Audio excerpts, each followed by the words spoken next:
Кудайархан бул чепти куруу үчүн адамдарды эки катарга тизип, мына Тунук суу айылындагы сайдан ошол эки катар адам чакалап колмо-кол сууну ташып бул чепти курушкан экен. Кимде ким жалкоолук кылып, же болбосо ошол чакадагы сууну төгүп койгон адамды туурасынан чепке кошуп чаптап салышкан деген сөздөр айтылат.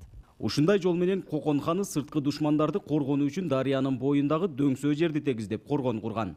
Маалымат боюнча чептин бийиктиги 3,5 метр, туурасы 1 метр деп айтылып келет.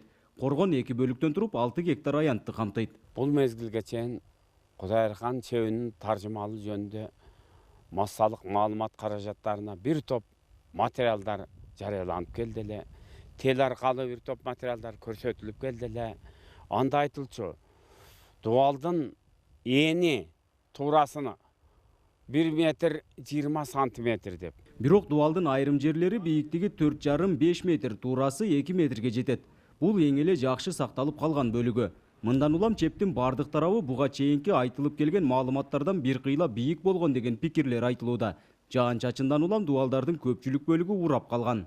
Карап турабыз, мынакей эсептесек, дубалдын бүгүнкү күндө сакталып калган абалы 2 метрди түзүп турат, туурасы 2 метрди. Ал эми бийиктиги 4,5 метрди көргөзүп турат.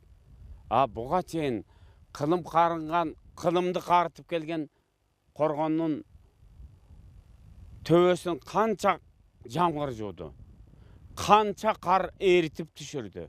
Абал кем. Баштапкы варианты 6 метр же 7 метр болгондур. Бүгүнкү күнгө чейин көпчүлүк бөлүгү жаратылыш таасирине туруштук бербей пайдубалы гана калган. Четинен кулап баштаганы да байкалат. Тарыхый архитектуралык баалуулукту көңүл сыртында калтырбай, калыбына келтирүү керектигин жергиликтүүлөр айтып келишет.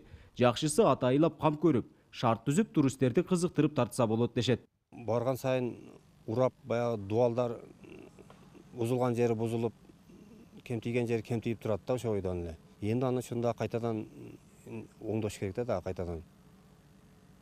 Бияктарын тегиздеп, оңдоп, дубалдар бузулган, уралган жерлерди кайтадан баягы калыбына келтириш керек да. Анан туристтерди тартса болот, жакшылап бир немелерди уюштуруп, дагы дүйнөгө таанытса болот ушундай неме болгон деп. Бул боюнча жергиликтүүлөр тиешелүү жактарга кайрылышкан. Чепти сактап калуунун аргасы табылып калар деген үмүттө турушат. Нургазы Жайнаков, Рыспек Мазайыт уулу, Ала Тоо 24, Баткен облусу.